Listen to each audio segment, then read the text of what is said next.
الحمد لله الذي هدانا لهذا وما كنا لنهتدي لولا أن هدانا الله.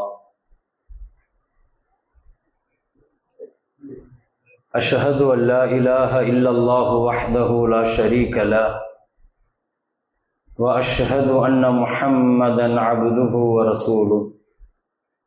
اللهم صل على المصطفى حبيب الله سيدنا محمد النبي الأمي وعلى آله وصحبه وأهل بيته أجمعين، أما بعد. أعوذ بالله من الشيطان الرجيم. بسم الله الرحمن الرحيم. فوجدا عبدا من عبادنا آتيناه رحمة من عندنا وعلمناه من لدنا علما. صدق الله مولانا العظيم. قال نبينا وحبيبنا وشفيعنا وقائدنا محمد رسول الله صلى الله عليه وسلم: العلم نور. صدق نبينا صلى الله عليه وسلم.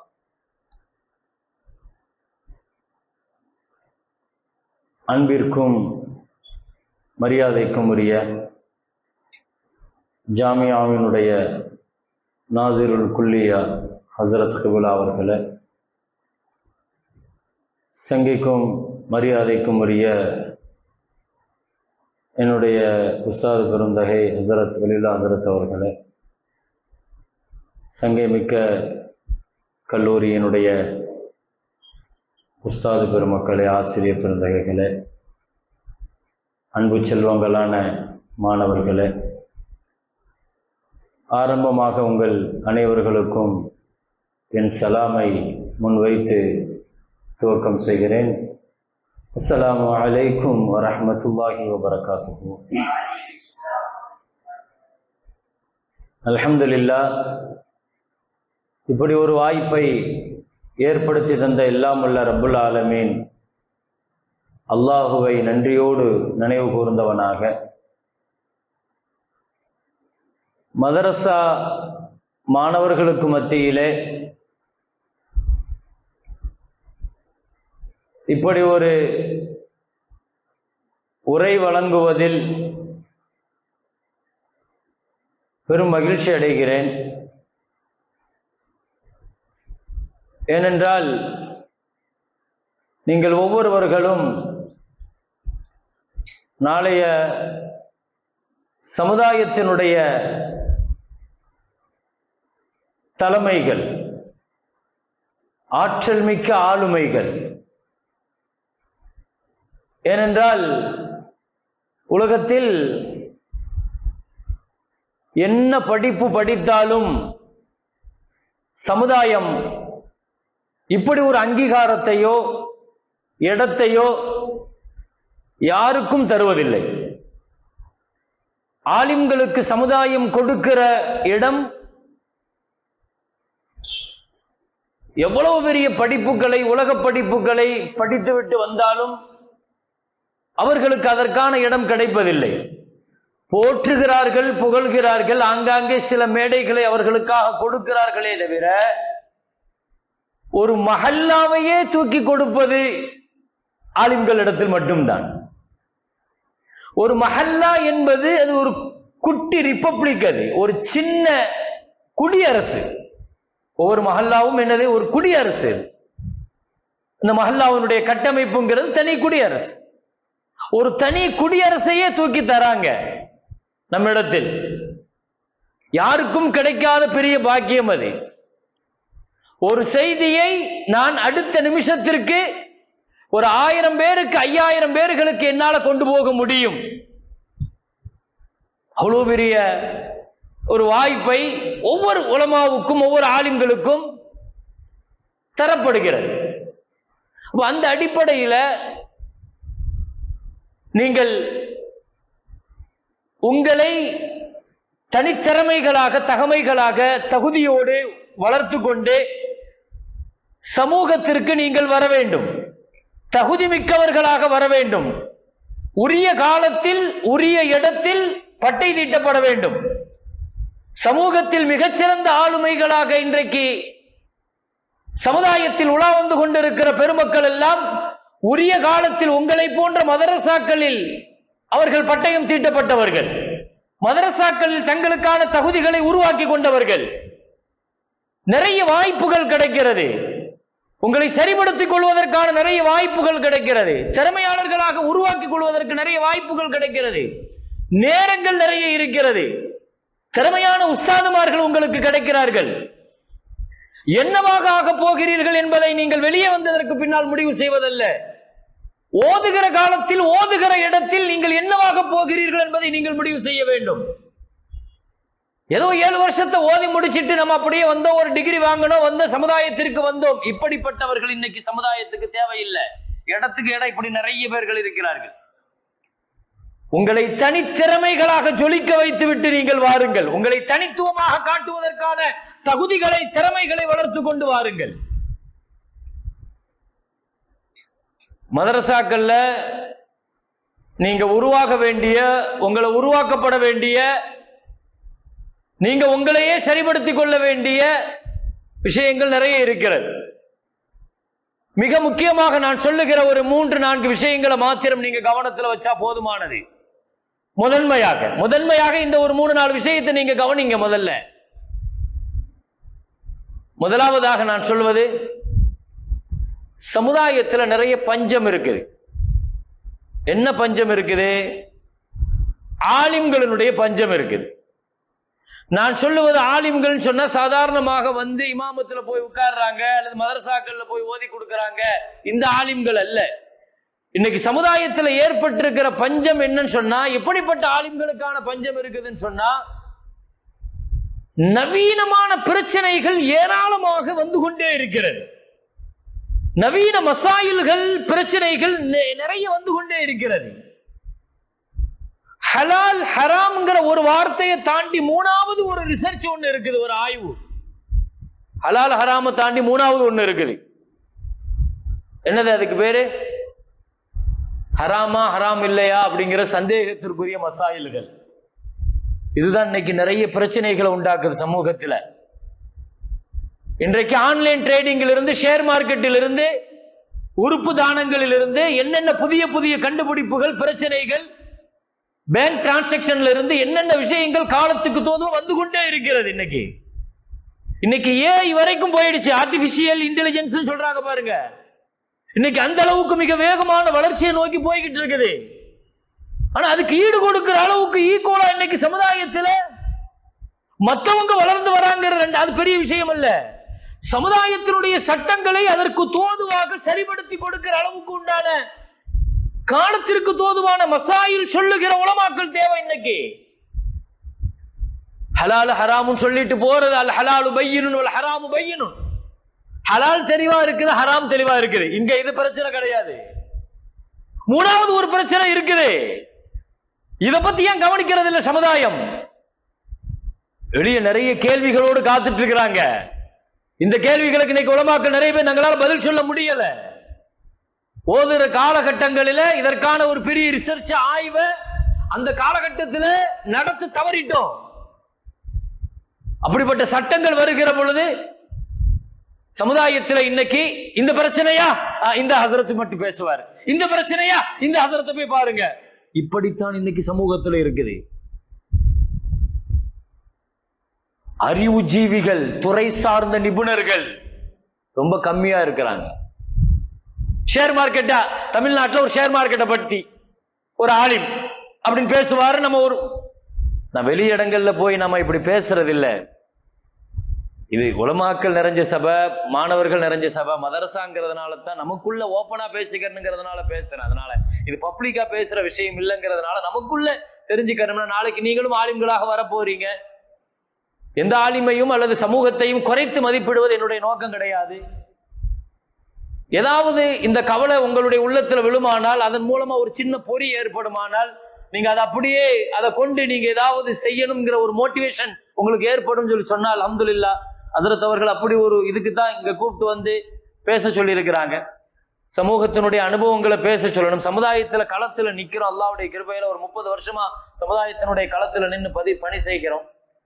சமூகத்துல நாங்கள் பார்த்த என்ன தேவை இருக்குதுங்கிறத பார்த்து விளங்கிட்டோம். ஏன்னா நீங்க ஏதோ சும்மா 7 வருஷம் உட்கார்ந்து இங்க உள்ள நிசாமியா பாடத்திட்டத்தை மட்டும் படிச்சுட்டு வெளியே வந்துடலாம், எக்ஸ்ட்ரா காரிஜியில உங்களை நீங்களே தனிப்பட்ட முறையில திறமையா வளர்த்துக்கிறதுக்கான எந்த வழிகளையும் வீணாக்கிட்டு நேர காலங்கள் அப்படியே கடந்து போயிட்டு அப்படியே வெளியே வந்துடலாம் தயவு செய்து நினைக்காதீங்க. இந்த இடத்துல நான் தெளிவாக சொல்லிக் கொள்கிறேன். இன்னைக்கு ஒரு ஷேர் சம்பந்தமா பேசணுமா, இந்த ஹசரத் மட்டும்தான் இருக்கிறாங்க. ஒரு குளோனிங் சம்பந்தமா பேசணுமா, இந்த ஹசரத் தான் அதுக்கு சம்பந்தமா இருக்கிறாங்க. ஆன்லைன் ட்ரேடிங் அதுக்கு இவர் தான் இருக்கு. இப்படி ஒரு நிலை தான் இன்னைக்கு இருக்குது. குர்ஆனை தஃப்சீரை பத்தி பேசுறோம், உசூல் தஃப்சீரை பத்தி பேசுறதுக்கு ஆள் இல்ல. ஹதீஸ பத்தி பேசுறோம், உசூல் ஹதீஸ பேசுறதுக்கு ஆள் இல்ல. ஃபிக்ஹ பேசுறோம், உசூல் ஃபிக்ஹ பேசுறதுக்கு ஆள் இல்ல. இன்னைக்கு எங்க இதை சொல்றது? அப்ப ஹலால் ஹராம தாண்டி 3வது ரிசர்ச் ஆரம்பிங்க. ஒவ்வொரு விஷயத்தை ரிசர்ச் பண்ணுங்க. ஒரு சப்ஜெக்ட் எடுங்க, அந்த சப்ஜெக்ட் சம்பந்தமா ஆய்வு செய்யுங்க, அந்த கண்டென்ட் ரெடி பண்ணுங்க. நீங்க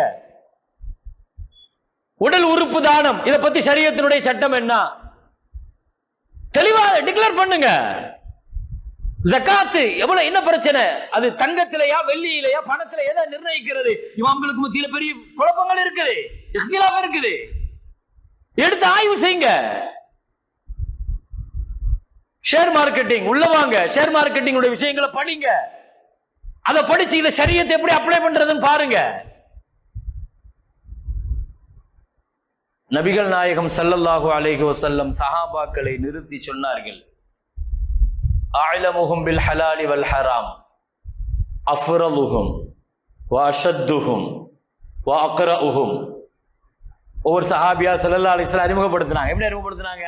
வ அக்ரஉஹும், இவர் காரி, வ அஅலமுஹும், இவர் ஆலிம், வ அஃரலுஹும். இங்க ரொம்ப கவனிக்கணும், 3மே ஸல்லல்லாஹு அலைஹி வஸல்லம் பயன்படுத்தின எல்லா வார்த்தையுமே இஸ்மு தஃதீல்ல தான் பயன்படுத்தினாங்க. என்ன அர்த்தம் அதுக்கு? வெறும் காரின்னு சொல்லல, அக்ரஉஹும், இவர் காரியில PhD-ன்னாங்க, டாக்டரேட் படிச்சிருக்கிறாங்கன்னாங்க. அஅலமுஹும் பில் ஹலாலி வல் ஹராம், ஹலால் ஹராம்ல முஆத் இப்னு ஜபல் ரலியல்லாஹு அன்ஹு PhD படிச்சிருக்கிறாங்கன்னாங்க. ஆலிம்னு சொல்லல, அஅலம். என்ன அர்த்தம்? அதை ரிசர்ச் பண்ணி உச்சத்துல போய் டாக்டரேட் பண்றதுக்கு பேர் தான் ஆயிலம். அஃரலுஹும், இவர் வாரிசுரிமை சட்டத்துல ஸைத் இப்னு சாபித் ரலியல்லாஹு உச்சத்தை தொட்டவர்னாங்க. ஒவ்வொரு துறையாக எடுத்து சொன்னாங்க. இந்த துறையா இவர்கிட்ட வாங்க, அந்த துறையா அவர்கிட்ட போங்க. வஅக்லாஹும் அலி, அலி ரலியல்லாஹு, வஅக்லாஹும் அலி. நீதித்துறையா சட்டமா அலி ரலியல்லாஹு வாங்க. இவங்க எல்லாமே அந்த துறையினுடைய PhD டாக்டரேட் பண்ணிருக்கிறாங்க. ஒரு துறையில PhD பண்ணுங்க, டாக்டரேட் பண்ணுங்க, உச்சத்தை தொடுங்க. அதுல மேப்புள் மேயாதீங்க தயவு செய்து. மேலோட்டமா அந்த விஷயத்தை பார்த்துட்டு போய் அப்படி அப்படி இதுக்கு இதுதான் சட்டம் என்னன்னு கேட்க தெரிஞ்சா நமக்கு கேட்குது. ஏன்னா இன்னைக்கு பிரச்சனைக்குரிய மசாயில்கள் நிறைய இருக்குது. நம்மள்ட்ட வந்து சட்டம் கேட்பாங்க, கேட்கும் போதே அவன் என்ன முடிவு பண்ணி வச்சிருப்பான்னு சொன்னா இதை ஹலால ஹராமெல்லாம் தாண்டி அவனுக்கு தெரியும் இது ஹராமா இல்லையாங்கிற சந்தேகம் வந்துடும். அது வந்துட்டா தான் அவன் வரவே செய்வான் நம்மள்ட்ட. அது ஹராமாங்கிற சந்தேகம் வந்துட்டு அவன் என்ன செய்வான்னா நம்மளை எப்படியாவது டைவர்ட் பண்ணி நம்ம வாயில இருந்து அதை ஹலாலுங்கிற சர்டிபிகேட்டை வாங்கிடுவோம். இன்னைக்கு அந்த மாதிரி தான் வந்து சட்டங்கள் கேட்பாங்க. நம்ம அங்க பார்த்தது இங்க பார்த்தது, அங்க படிச்சது இங்க படிச்சது, அங்க கேள்விப்பட்டது இங்க கேள்விப்பட்டது, இப்படி எல்லாம் சொல்லிட்டு கடந்து போயிடக்கூடாது. அவ்வளவு சீக்கிரத்துல மசாயில்களுக்கு ஃபத்வா கொடுக்கறதுக்கு ரொம்ப பயப்படுவாங்க. இந்த விஷயத்துல என்ன சொல்ல வருகிறேன், முதல்ல ஒவ்வொரு துறையிலையும் ஆழமா போய் படிங்க. நிறைய நேரம் இருக்குது. ஒரு செய்தி ஞாபகத்துக்கு வருது. முன்னால அதுல அபூ ஹனீஃபா ரஹ்மத்துல்லாஹ் அவங்க பாடங்கள்ல நிறைய பேர் இருப்பாங்க. அதுல ஒருத்தங்க அபூ யூசுப் ரஹ்மத்துல்லாஹ் மாணவர்கள். அபூ யூசுப் ரஹ்மத்துல்லாஹுவை பத்தி ஒரு விஷயத்தை நீங்க விளங்கணும். என்னன்னா அவங்க குடும்பம் கஷ்டமான குடும்பம். அபூ யூசுப் ரஹ்மத்துல்லாஹ் குடும்பத்துல வாப்பா இல்ல, வாப்பா இவருடைய இடத்துல இருந்து உழைக்கிறவர் இவர் தான். ஒரு டோப்பியான அந்த வேலை பார்ப்பார், போய் துணியை துவச்சு கொடுக்குற, இதுதான் அபூ யூசுப் ரஹ்மத்துல்லாஹுடைய வேலை. ஒரு நாளைக்கு ஒரு 3 தீனார் கொடுப்பாங்க, 3 திரகம். இவர் என்ன செய்வார்னா, போகிற வழியில் அபூ ஹனீஃபா ரஹ்மத்துல்லாஹுடைய பாடம் நடக்கும், தர்ஸ் நடக்கும் போது என்ன செய்வா, வந்து உட்கார்ந்துருவாங்க அபூ யூசுப் ரஹ்மத்துல்லாஹ். உட்கார்ந்துட்டு பாடத்தை கேட்டுட்டு அதுக்கு பிறகு கொஞ்ச நாள் மறுபடியும் வேலைக்கு போனார். மறுபடியும் இப்படியே வர வழியில கொஞ்ச நேரம் உட்கார்ந்து தரிசல உட்கார்ந்து பாடத்தை கேட்டுட்டு அப்படி போவார். இப்படியே கொஞ்ச நாளா நடந்து போயிட்டே இருந்துச்சு. சரியா, ஒரு நாள் அவங்க அம்மாவுக்கு தெரிஞ்சிருச்சு. அவங்க அம்மா அபூ யூசுப் ரஹ்மத்துல்லாஹ் கூட்டு வந்து அபூ ஹனீஃபா ரஹ்மத்துல்லாஹ்ட்ட வந்து சொன்னாங்க, இங்க பாருங்க, எங்க குடும்பத்துக்கு உழைக்கிற என் புள்ள மட்டும்தான், நீங்க பாடங்கிற பேர்ல என் பிள்ளைய பிடிச்சு வச்சிருக்கிறீங்க மதரசால, இப்ப நான் உழைக்காம எங்க குடும்பம் ரொம்ப கஷ்டமா இருக்குது அப்படின்னு வந்து கம்ப்ளைண்ட் பண்றாங்க. அப்போ அபூ ஹனீஃபா ரஹ்மத்துல்லாஹ் சொன்னாங்க, ஏம்மா உன் பிள்ளை என்கிட்ட கொடுத்துரு, ஒரு நாளைக்கு எவ்வளவு சம்பாதிப்பாரோ அதை நான் உனக்கு தரேன், உன் பிள்ளைய என் தீனுக்காக நீ கொடுத்துரு, நான் உனக்கு என்ன ஒன்று தரேன் அப்படிங்கிற மாதிரி சொல்லி பேசி ஒரு நாள் கொடுத்துட்டு இருப்பாங்க. அபூ யூசுப் ரஹ்மத்துல்லாஹ்வுக்கு மார்க்கத்தை சொல்லி கொடுத்து இப்படியே போயிட்டு இருந்த ஒரு நாள் திடீர்னு சின்ன வயசுல அபூ யூசுப் ரஹ்மத்துல்லாஹ் ஒரு கடுமையான நோயில மாட்டி கொஞ்சம் பெட்ல படுத்துட்டாங்க, முடங்கிட்டாங்க. கடுமையான நோய். எந்த அளவுக்கு நோயின்னா மக்கள் எல்லாம் பேசினாங்க, இவர் இந்த நோயில இருந்து மீண்டு வர்றது கஷ்டம்தான், மூத்தா போயிடுவாரு அப்படிங்கிற அளவுக்கு உண்மையிலே அந்த கட்டத்துக்கு போயிட்டாரு, மயக்க நிலைக்கு போயிட்டாரு, அவர் வந்து கோமா அளவுக்கு போயிட்டார், திரும்ப வர்றதெல்லாம் சாத்தியமே இல்லைங்கிற நிலைக்கு.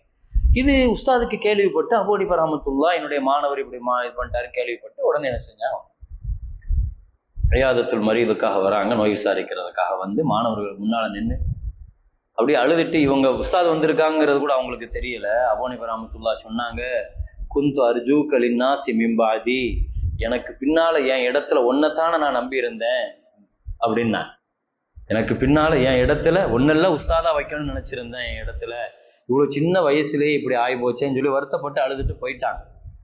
அல்லாஹ்வுடைய கிருபையில கொஞ்ச நாள்ல அபூ யூசுப் ரஹ்மத்துல்லாஹ் ஆரோக்கியமாயி ஷிஃபாவாயிட்டாங்க. ஆரோக்கியமான உடனே சரி உஸ்தாதனுடைய பாடத்துக்கு போறதுக்காக வேண்டி கிதாபை எடுத்துட்டு கிளம்புறாங்க. அப்போ போகும்போது மாணவர்கள் மற்றவங்க கேட்டாங்க, எங்க போறீங்கன்னு கேட்டாங்க. இந்த மாதிரி உஸ்தாதுடைய பாடத்துக்கு சொன்னாங்க. உங்களுக்கு தெரியாதா, உஸ்தாது உங்களை பத்தி ஒரு வார்த்தை சொன்னாங்க. என்ன சொன்னாங்க, நீங்க நோயில இருக்கும்போது குந்து அர்ஜூக லின்னாஸி மின் பாதி, எனக்கு பின்னால என் இடத்துல ஒன்னைத்தான் பெரிய ஆளா பாக்குறேன் அப்படின்னு சொன்ன உடனே, என் உஸ்தாது அப்படியா சொன்னாங்க, அப்போ இன்னும் அவ்வளவு பெரிய ஆளா சொல்லிட்டாங்களா அப்படிங்கிற மாதிரி சொல்லிட்டு இவங்க போய் என்ன செஞ்சாங்க, அதே பாடஹாலுக்கு போனாங்க. கூஃபாவுடைய ஜாமியா பள்ளிக்கு போய் இவங்க தனியா ஒரு இடத்துல பெஞ்சு போட்டு மாணவர்கள் எல்லாம் உட்கார வச்சு இவங்க தனியா பாடம் நடத்த ஆரம்பிச்சிட்டாங்க. இப்போ ஷேக் வந்தாங்க, உஸ்தாது உள்ள நுழையிறாங்க. வந்த உடனே அபூ ஹனீஃபா ரஹ்மத்துல்லாஹ் கேட்டாங்க, மணி ஷேக் யாரு, அந்த புது ஷேக்கா இருக்கிறாங்க யாரு புதுசா பள்ளிவாசல்ல, உங்க தில்மீது உங்க மாணவர் அபூ யூசுப் தான். அபூ யூசுப் அஷ்ஷுஃபியமின் ஆரோக்கியம் ஆயிட்டாரா, குணமாயிட்டாரா அப்படின்னு சந்தோஷத்துல கேட்டான். ஆமா குணமாயிட்டாரு. ஏன் பாடத்துக்கு வரல? இல்ல நீங்க இப்படி சொன்னீங்களா, குந்து அர்ஜூக லின்னாஸி மின் பாதி அப்படின்னு சொன்னீங்களா. அபூ ஹனீஃபா ரஹ்மத்துல்லாஹ்ட்ட நம்ம பெற வேண்டிய ஒரு பெரிய பாடம் இது. என்ன பாடம் தெரியுமா? அல்ஹம்துலில்லாஹ் நமக்கு இந்த மதரசா இந்த இல்மை தந்திருக்கிறது. நாம் ஒவ்வொருவர்களும் நம்முடைய இடத்துல அப்படியானவர்களை உருவாக்கணுங்கிற லட்சியத்தோட மதரசால இருந்து வெளியே போகும். அபூ ஹனீஃபா ரஹ்மத்துல்லாஹ்வுடைய வார்த்தை என்ன, எனக்கு பின்னால என் இடத்துல ஒருவரை நான் உருவாக்கி தருவேங்கிறது அபூ ஹனீஃபா ரஹ்மத்துல்லாஹ்வுடைய லட்சியமே. அப்படியா, வரலையா பாடத்திற்கு, நீங்க இப்படி சொன்னதுனால வரல, அப்படியா சரின்னு சொல்லிட்டு பாடத்துல போய் உட்கார்ந்து ஒரு மாணவரை கூப்பிட்டு சொன்னாங்க, அங்க ஒரு ஷேக் இருக்கிறாரு, அவர்கிட்ட போய் நான் சொல்லித்தர ஒரு மசாயில் கேட்டுட்டு வா, எனக்கு ஒரு மசாயில் தெரியணும், அந்த மசாயில் அவர்கிட்ட போய் நீ விளக்கம் கேளுன்னு சொன்னாங்க. என்ன மசாயிலு? அந்த மசாலாவுக்கு மஸ்அலத்துல் ஹையாத்துன்னு சொல்லுவாங்க. மஸ்அலத்துல் ஹையாத், அதாவது ஹையாத்துன்னா டைலர் மசாயில்னு அர்த்தம். என்ன மசாயிலு? தஃபா ரஜுலுன், ஒரு மனுஷன் ஒரு துணியை ட்ரெஸ்ஸை கொண்டு போய் ஒரு டைலர்கிட்ட கொடுக்குறான், லியுகஸ்ஸிரஹு ஜிப்பா தைக்கிறதுக்காக வேண்டி. மசாயில விளங்கிக்கங்க, ஜிப்பா தைக்கிறதுக்காக டைலர்கிட்ட துணியை கொண்டு வந்து கொடுத்தான். டைலர் என்ன செஞ்சான், துணியை வாங்கி போட்டுட்டு கொஞ்ச நாள் கழிச்சு துணியை கொடுத்தவன் வந்து ஜிப்பா தச்சிட்டியான்னு போய் கேட்கிறான். அப்போ அந்த டெய்லர் சொன்னா, ஜிப்பால நீ துணிலாம் ஒன்றும் தரலையேன்னு சொல்லிட்டு டெய்லர் மறுக்கிறான். அப்ப இவன் சொன்னா, இல்ல நான் தந்தேன்னு சொல்றான். கடைசியா வழக்கு போகுது. காவல்துறை அதிகாரி வந்து சோதனை போடும் போது ஜிப்பா கிடைச்சிட்டு தச்சிருக்கிறார், ஜிப்பா தச்சிருக்க, ஜிப்பா தூக்கி யார் கையில கொடுத்துட்டாங்க? உரியவர் கையில. இப்ப மசாயில் என்ன தெரியுமா? டைலருக்கு தைய கூலி கொடுக்கணுமா இல்லையா, இதுதான் மசாயில். திருடி இருக்கான், தரமாட்டேன்னு சொல்லியிருக்கிறான். ஆனாலும் போலீஸை வச்சு பிடிக்கிட்டான் துணிய. இப்போ டைலரிங் கூலி கொடுக்கணுமா வேண்டாமா? அபூ ஹனீஃபா ரஹ்மத்துல்லாஹி சொன்னாங்க, நீ கேளு, ஹல் தஸ்தஹிகு உஜ்ரா, ஆமான்னு சொல்லுவார் அவர். ஆமான்னு சொன்னா நீ சொல்லணும், தப்புன்னு சொல்லு. இல்லன்னு சொல்லுவார். ரெண்டு பதில ஒண்ணு தானே சொல்ல முடியும். ஒண்ணு ஆமான்னு சொல்ல முடியும், இல்லைன்னா இல்லன்னு சொல்ல முடியும். இல்லன்னு சொல்லுவாரு, அப்பவும் அகத்தாயத்தை தப்புன்னு சொல்லு அப்படின்பா. ஆமான்னு சொன்னாலும் தப்புன்னு சொல்லு, இல்லன்னு சொன்னாலும் தப்புன்னு சொல்லிடு. என்னடா புதிய சிக்கலா இருக்குது அப்படின்ட்டு, சரி ஓகே உஸ்தாது சொல்லிட்டாரு, என்ன ஒண்ணு நம்ம போய் சொல்லிடலாம் அப்படின்னு சொல்லிட்டு ஒரு போயிட்டு, யா ஷேக் இந்தி மசாலா அப்படின்னா, என்ன மசாலா அப்படின்னு கேட்டாங்க அபூ யூசுப் ரஹ்மத்துல்லாஹ். இப்படி இப்படி இந்த மசாயில ஒருத்தன் போனார், துணியை கொடுத்தாரு. உஜ்ரத் தக்சீர், கட் பண்ண கூலி கொடுக்கணுமா இல்லையா? தச்சு கொடுக்கணும் தானே, தச்சிருக்கிறாருல, வேலை நடந்திருக்குது இல்ல. அகத்தாயத்தை இல்ல தப்பு அப்படின்னா இந்த தப்பா? அப்ப அபூ யூசுப் ரஹ்மத்துல்லாஹி, ஓ அவன் திருடிட்டான், திருடுனதுங்கிறத உஜ்ரத்தை மனா பண்ணிட்டு அதனால கொடுக்க கூடாது அப்படின்னு டப்புன்னு அப்படி பெல்ட் அடிச்சாங்க. சில நேரங்கள் அப்படித்தானே, ஒரு மசாயில சொல்லுவானமா, சொல்லிட்டு அது அடுத்த நிமிஷம் ஏதாவது அதுக்கு மாற்றமான இது வரும்போது என்ன செய்யுது? இதெல்லாம் என்னன்னா தரவுகள் இல்லாதனுடைய விளைவுதான். ஒரு தரவாக ஒரு விஷயத்துல அது பார்க்காதனுடைய விளைவுதான். ஆழமாக ஒரு மசாயிலுக்கு உள்ள போகாதனுடைய விளைவுகள் தான். நிறைய நேரங்கள்ல பல நேரங்கள் அது நமக்கு கேவலத்தை ஏற்படுத்தி தந்துடும். ஒரு மசாயிலுக்கு உள்ள போயிட்டு திரும்ப ரிட்டர்ன் வாங்குறது அவ்வளவு பெரிய குற்ற உணர்ச்சி. ஒரு மசாயில தப்பா சொல்லிட்டேன்னு வைங்க, அதை வச்சு அவன் அமல் செஞ்சுட்டு போயிட்டே இருப்பான். போயிட்டா பிரச்சனை, அதுக்கு அடுத்தடுத்து மாட்டிக்கிடும் நம்ம குற்றவாளியா. ரெண்டாவது, ஓ அவன் திருடிட்டான், கிடையாதுப்பா, கூலி கொடுக்க கூடாதுன்னு சொல்லி அப்படி பெல்ட் அடிச்சாங்க. இவர் சொன்னாரு இல்ல தப்பு அப்படின்னா. அபூ யூசுப் ரஹ்மத்துல்லாஹ் எவ்வளவு பெரிய அறிவாளி, உடனே அப்படி கூர்ந்து பார்த்தாங்க, கேட்டாங்க, மண் அரிசலக்க உன்னை யார் அனுப்புனான்னு கேட்டாங்க. இந்த மசாயில் ஓ மண்டையில இருந்து வந்த மசாயில் மாதிரி தெரியல, உன்னை யார் அனுப்புனதுன்னு கேட்டாங்க. ஷேഖിന് கையை காமிச்சான், நீ போ ஷேக்கிட்ட நான் வந்துக்கிறேன்ட்டான், நீ போ. போனாங்க. அபூ ஹனீஃபா ரஹ்மத்துல்லாஹ் பாடம் நடத்திட்டு இருக்கிறாங்க. யா ஷேக் இந்தி மசாலா அப்படி நிக்கிறாங்க. அபூ ஹனீஃபா ரஹ்மத்துல்லாஹ் இந்த பக்கம் திரும்பிட்டாங்க, திரும்பி பாடம் நடத்திட்டு இருந்தாங்க. இவங்க கேட்டாரு இந்தி மசாலா, கண்டுக்கவே இல்லை, திரும்பிட்டாங்க, பாடம் நடத்துறாங்க.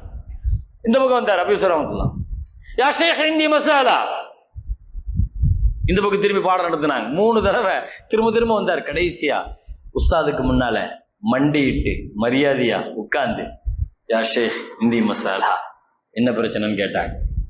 என்ன மசாயில்பா? இப்படி இப்படி அப்படின்னா.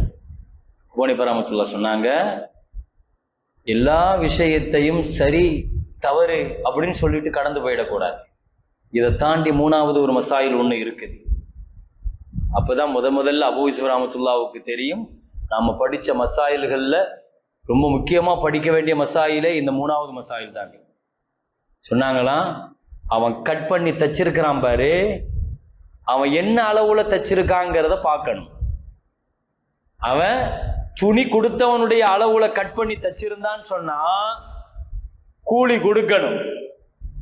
இல்ல டைலர் அவன் அளவுக்கு தச்சிருந்தான்னா கூலி கொடுக்க தேவையில்லை. ஏன் தெரியுமா? இவன் அளவுக்கு தச்சிருந்தா முதல்ல அவன் கட் பண்ணும் போதே நல்ல நியத்துலதான் வாங்கி இவன் தச்சிருக்கான். அதுக்கு பிறகுதான் திருட்டு என்ன வந்திருக்குது. இவன் தைக்கும் போதே டெய்லருடைய இதை தச்சிருந்தான்னா வாங்கும் போதே திருட்டு நியத்துல வாங்கிட்டான். சில இடங்கள்ல அமல வச்சு பத்துவா, சில இடங்கள்ல நியத்தை வச்சு பத்துவான். அரண்டு போயிட்டு வாங்க சொன்னாங்க. அப்போ இங்க ஒபைனஹுமா முஸ்தபிஹாத், நிறைய பிரச்சனைக்குரிய குழப்பமான மசாயில்கள் இருக்குது. ஸல்லல்லாஹு அலைஹி வஸல்லம் சொன்னாங்க, அத ஹராமுன் டிக்ளேர் பண்ணுங்கன்னாங்க ஸல்லல்லாஹு அலைஹி வஸல்லம். அதான் இங்க பிரச்சனை. அதை நீங்க ஹராமுன் டிக்ளேர் பண்ணுங்க, ஹலால ஹராமுன்னு சொல்லுங்க, ஹலால ஹலாலுன்னு சொல்லுங்க, ஹராம ஹராமுன்னு சொல்லுங்க. ரெண்டுக்கு மத்தியில குழப்பமா? எப்போ மனசுல உறுத்தல் வந்துட்டா அதை நீ ஹராமுன்னு டிக்ளேர் பண்ணி பேணுதல் அடிப்படையில. ஆனா சட்டம்னு கேட்டா நம்ம ஆய்வு செஞ்சு சொல்லி ஆகணும். சட்டம் கேட்ட நம்ம ஆய்வு செஞ்சு சொல்லி ஆகணும். அப்ப இங்க முதல்ல நான் சொல்றேன், நீங்க இன்ஷா அல்லாஹ் திறமையை வளர்த்துக்குங்க, முத்தாலாவை வளருங்க, எழுத்து பயிற்சியை உண்டாக்குங்க, அதே மாதிரி பேச்சு பயிற்சியை உண்டாக்குங்க. திறமைகள் எந்தெந்த வழிகள் எல்லாம் சமூகத்திற்கு வரணுமோ அப்படிப்பட்ட விஷயங்களை நீங்க கொண்டு வருவதற்கான சிறந்த மீடியா எழுத்தும் பேச்சும் அதுக்கு உண்டான டெவலப் பண்றதுக்கு உண்டான உங்களுக்கு கவனம் அதிகமா செலுத்துங்க. அதே மாதிரி நிறைவாக நான் ஒரே ஒரு வார்த்தையை சொல்லி முடிக்கிறேன்.